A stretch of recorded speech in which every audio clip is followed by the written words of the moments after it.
The nebula stretched before the RSS Hawking like a cosmic watercolor, its swirling purples and blues reflecting off the research vessel's pristine white hull.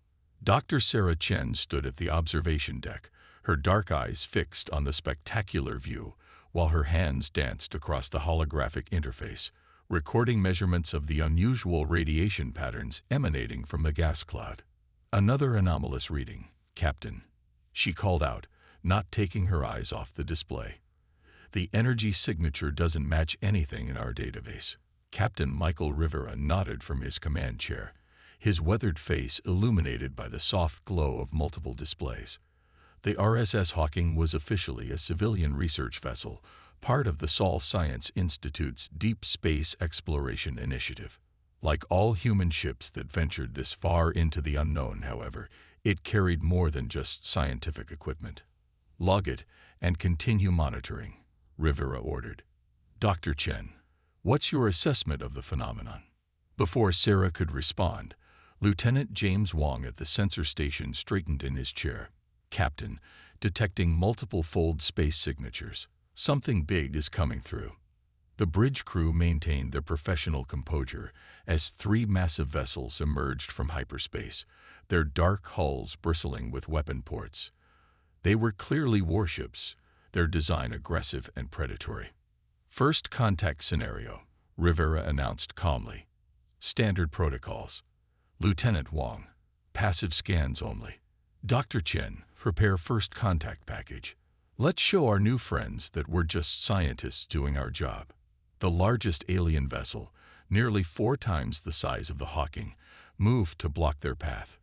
Its design was unlike anything in human records, all sharp angles and protruding weapon arrays, with no attempt to hide its military nature. "They're scanning us," Wong reported. "Very aggressive scans, sir. They're trying to punch through our civilian-grade shields."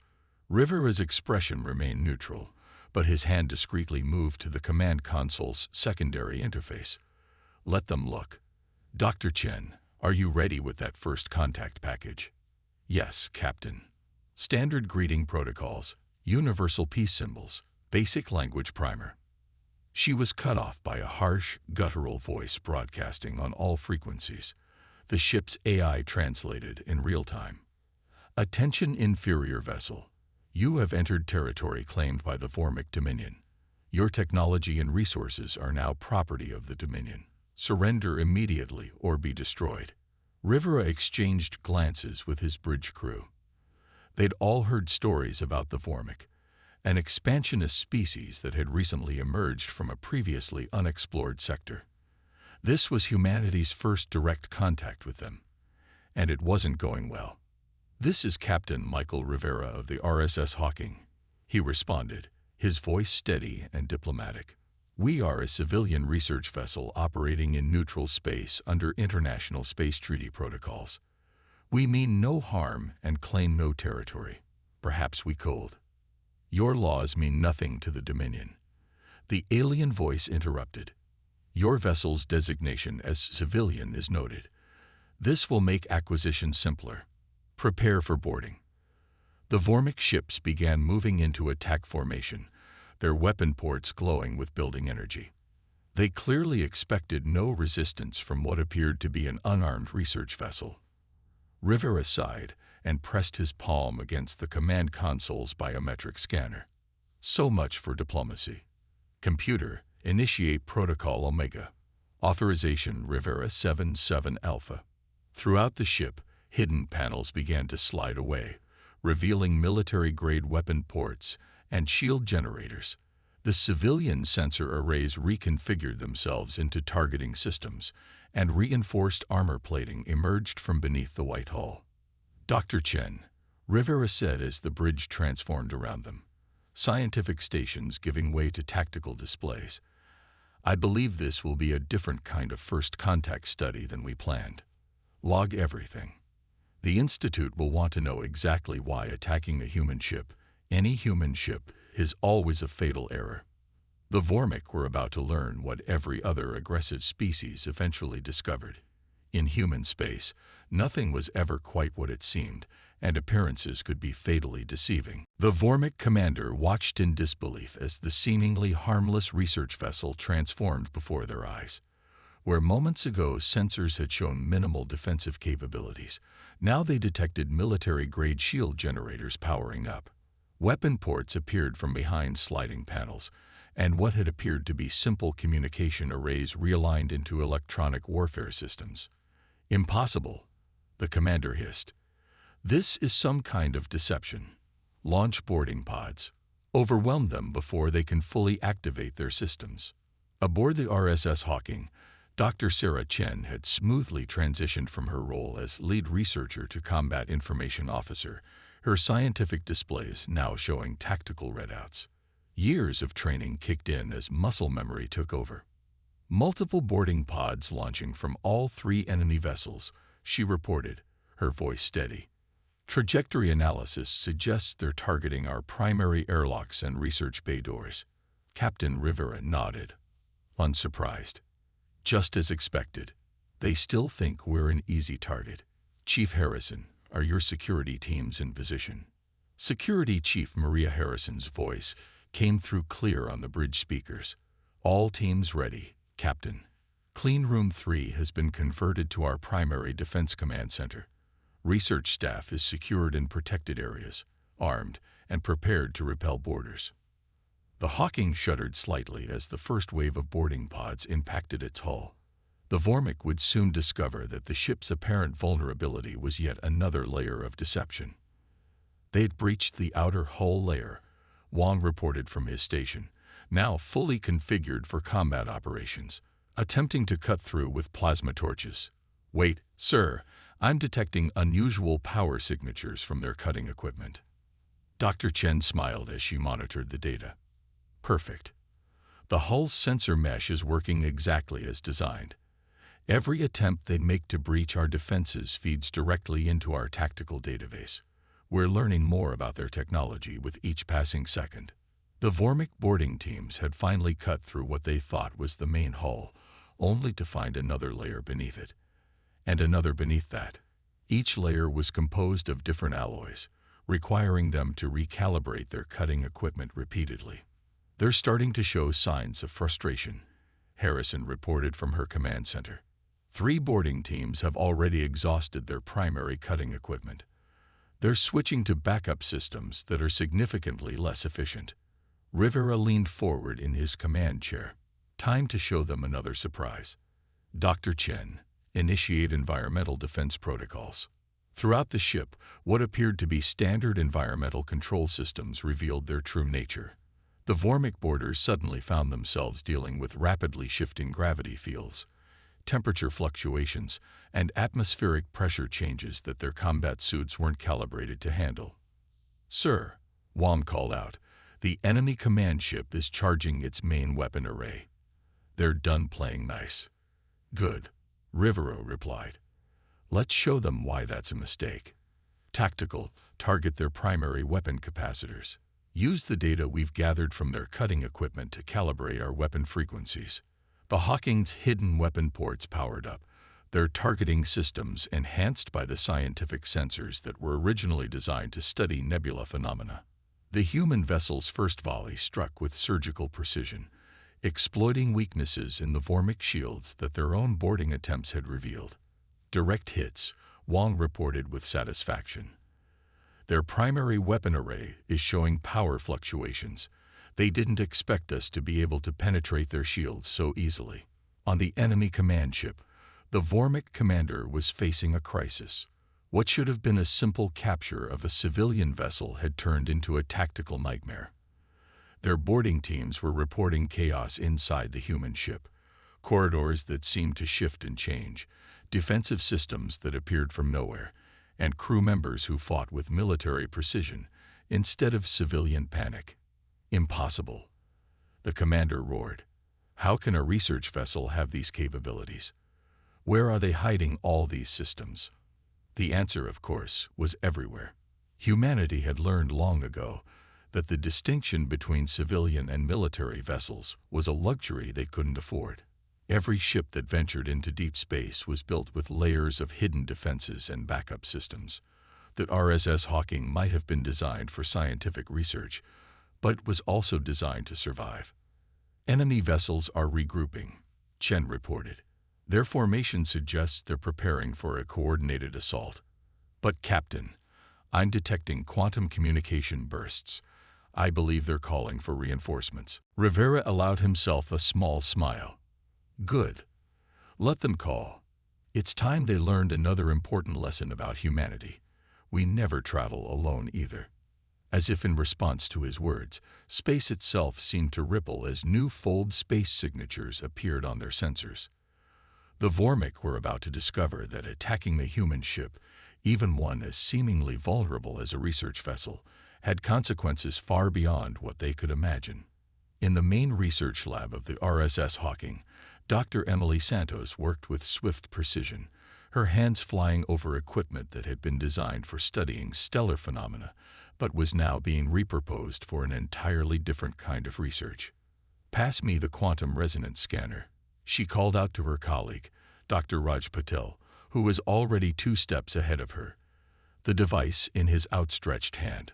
Around them, the research lab had transformed into an impromptu combat engineering center, with scientists and engineers working together to turn their sophisticated research equipment into weapons. "The particle accelerator's containment field is holding steady," Raj reported, monitoring a bank of displays, "ready to channel it through the external sensor array whenever you give the word." What had started as a device for studying nebula particles was now a weaponized energy projector.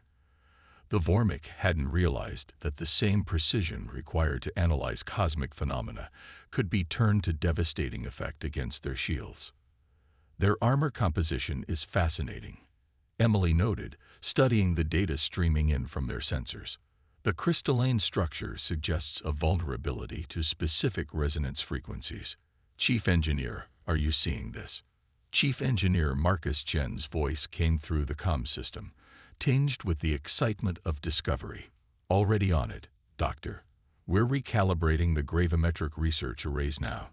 They won't expect their own armor to turn against them." In the engineering section, Marcus and his team had transformed their space into something that would have been unrecognizable to the ship's designers.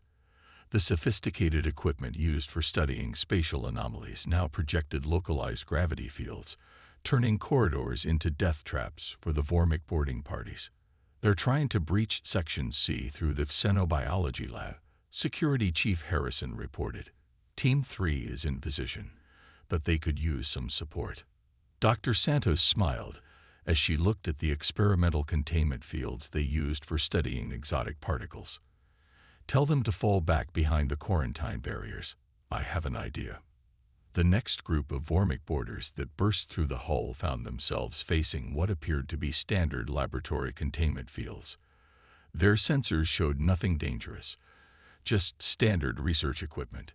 They charged forward, weapons ready, only to discover too late that the containment fields had been modified to replicate the exact resonance frequency of their armor's atomic structure. "Fascinating," Dr. Patel commented as he watched the Vormik soldiers struggle, their supposedly advanced armor becoming rigid and unresponsive. "I believe we've just discovered a new application for quantum field theory." Throughout the ship, similar scenes played out as the research staff turned their extensive knowledge and equipment against the invaders. Atmospheric analysis chambers became improvised gas weapons, using the Vormik's own atmosphere samples against them. Deep space radiation shields were reconfigured to emit targeted electromagnetic pulses that played havoc with enemy systems.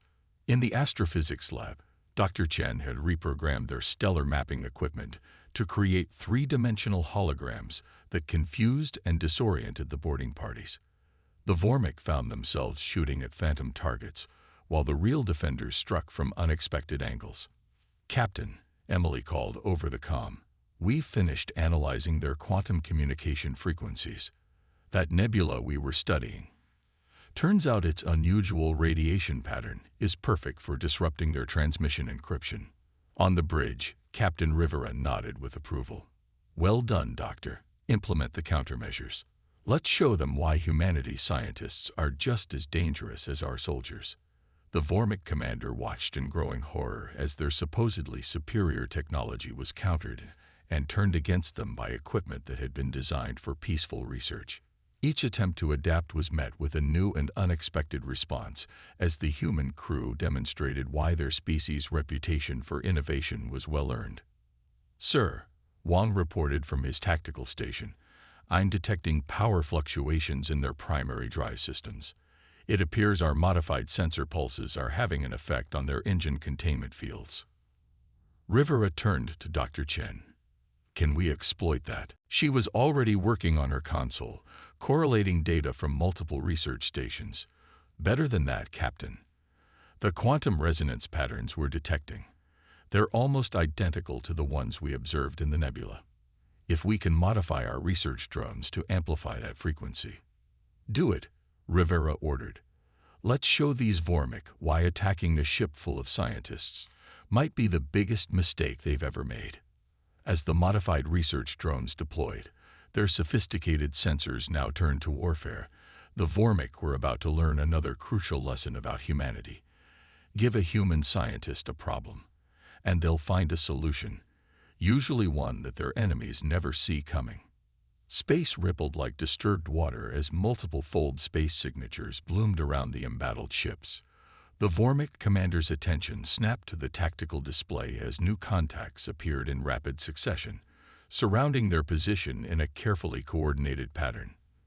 The first vessel to emerge was the Earth Defense Force destroyer Shieldbreaker, its obsidian hull adorned with battle scars that told tales of countless victories. Behind it came others, not just human ships, but vessels of various designs representing multiple species from across known space. "Attention Vormik vessels." A new voice cut through all communication channels, transmitted in multiple formats to ensure understanding. "This is Captain Dana Zhao of the EDF Shieldbreaker. You have engaged a protected vessel in neutral space. Stand down immediately." On the Hawkins Bridge, Lieutenant Wang couldn't hide his smile as he reported, "Sir, I'm reading 12. No, 15 vessels. 3 human, 2 Arcturian, 4 Meridian, and is that a Skuttle-High ship?" The massive organic vessel that had just emerged from fold space did indeed bear the distinctive crystalline structures of the insectoid Skull Collective. Its presence was particularly significant. The Skuttle rarely ventured far from their own territory unless something important was at stake. The RSS Hawking is a registered participant in the Galactic Scientific Exchange Program, Captain Zhou continued, her voice carrying the weight of international law. "By attacking it, you have violated not only human space, but the treaties of 17 different species." Dr. Chen's console lit up with incoming transmissions. "Captain, we're receiving offers of assistance from multiple vessels. The Arcturians are offering medical support. The Meridians have engineering teams standing by. And the Skuttle, they're requesting permission to share their combat analytics." Rivera nodded, unsurprised. The Hawking's research had benefited many species over the years, creating bonds that went far deeper than mere political alliances. "Accept all offers with thanks. Let's show our Vormik friends another aspect of human nature. We believe in repaying our debts." The Vormik commander's voice, when it finally came, had lost its earlier arrogance. This is an internal matter. The human vessel violated our territory." "Check your star charts again," interrupted a new voice, this one carrying the musical harmonics of an Arcturian diplomatic officer. "This sector has been designated as a protected research zone under the Galactic Scientific Cooperation Treaty. Our records show your government received notification of this status 6 standard months ago." "The collective confirms this assessment," added the Skull representative, their artificial voice translator adding strange undertones to the words. "Our drone networks have recorded multiple instances of Vormik intrusion into designated neutral spaces. This pattern of behavior must cease." The Allied ships began taking up tactical positions, each one moving with practiced precision that spoke of joint training exercises and shared combat protocols. This was no hastily assembled rescue force. These ships and crews had worked together before. "You see, Rivera transmitted to the Vormik commander, "Humanity's greatest strength isn't our technology, or even our adaptability. It's our ability to make friends. Every ship you see here represents a species that once might have been our enemy. Instead, they became our allies, our trading partners, our scientific collaborators." The Meridian vessels, their geometric designs glowing with internal energy, moved to cut off any possible escape route. The Arcturian ships positioned themselves to provide maximum coverage with their advanced shield systems. The Skittle-High ship extended its sensor tendrils, sharing its complex battle analysis algorithms with the entire fleet. "Your boarding parties are still aboard our vessel," Rivera continued. "We'll allow you to retrieve them, of course. Humanity believes in mercy, when possible.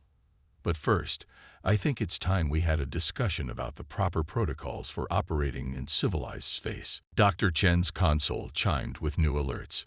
"Captain, I'm receiving requests from 6 different scientific institutions.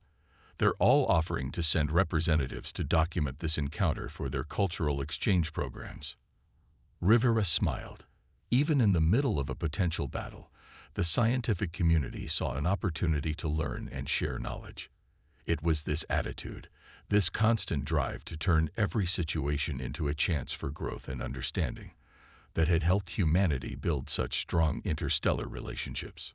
"Sir," Wong reported, "the Vormik vessels are powering down their weapons.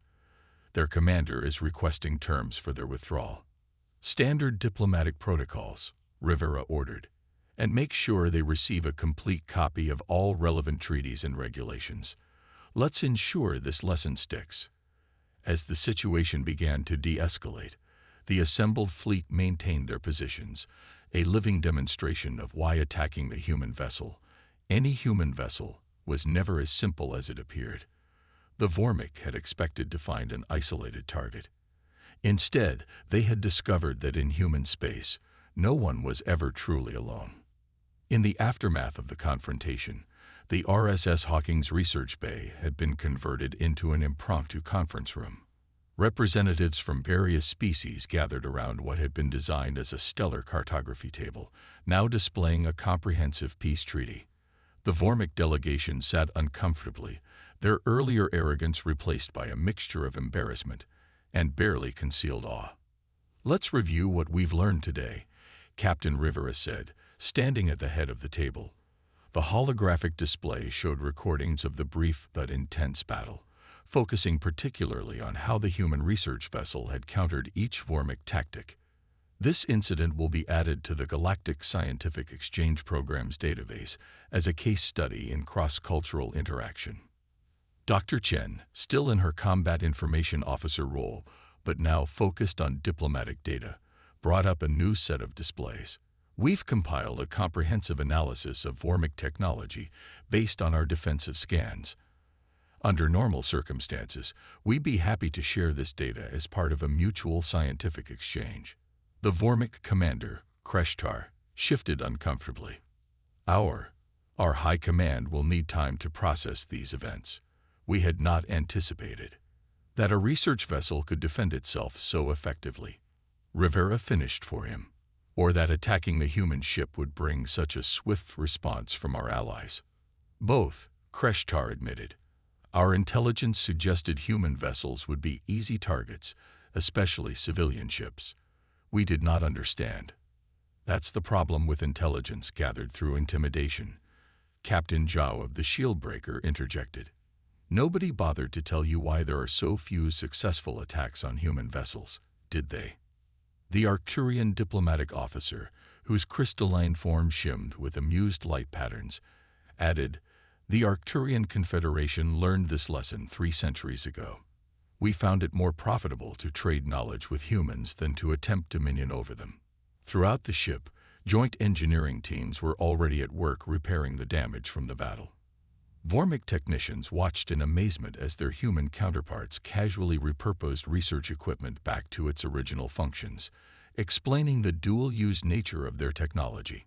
In the medical bay, Dr. Santos was treating injured Vormik soldiers alongside their own medics, taking the opportunity to learn about their biology, while simultaneously demonstrating human medical advances. Fascinating cellular structure, she commented, genuinely interested despite the circumstances. We'd love to exchange research notes on xenobiology, under more peaceful conditions, of course. The skilled representative's translator hummed as they added their own perspective. The collective has found human adaptability to be their most remarkable trait. They turn tools of learning into weapons when threatened, then immediately back into tools of peace when the threat passes. Kreshtar watched as his soldiers were professionally and courteously escorted back to their ships, each one carrying not just the memory of defeat, but data packets containing proper diplomatic protocols, treaty information, and invitations to various scientific conferences. "Your ship," he said finally, turning to Rivera. "It appears harmless, yet contains such power. Your crew shifts from researchers to warriors, and back again with ease. How do you maintain this balance?" Rivera smiled. Humanity learned long ago that exploration and security aren't opposing concepts. Every human who ventures into space understands that discovery requires survival. We prefer to study the wonders of the universe, but we'll defend our right to do so if necessary. And these alliances, Kreshtar gestured to the assembled representatives. They came so quickly to your aid. Because the Hawking has aided them in the past, Dr. Chen explained. The nebula we were studying. Our research helps multiple species navigate similar phenomena safely. Knowledge, freely shared, builds stronger bonds than any show of force. As the diplomatic proceedings concluded, the Vormik delegation prepared to depart with a considerably better understanding of human nature. They had arrived expecting to find a weak civilian vessel, ripe for conquest. They left with a deeper appreciation for humanity's unique approach to space exploration. The seamless blend of scientific curiosity and tactical preparedness that made attacking human ships such a dangerous proposition. One last thing, Rivera called out as the Vormik prepared to board their shuttle. We'll be continuing our research in this sector. Next time you see a human vessel, remember, we're always happy to share our discoveries, but we're equally prepared to defend our right to make them. As the Allied fleet dispersed and the Hawking's crew returned to their primary research duties, Dr. Chen made one final entry in the ship's log. First contact with Vormik species concluded. Initial hostilities resolved through demonstration of human defensive capabilities and diplomatic connections. Recommendation: include Vormik delegation in next year's Galactic Scientific Symposium.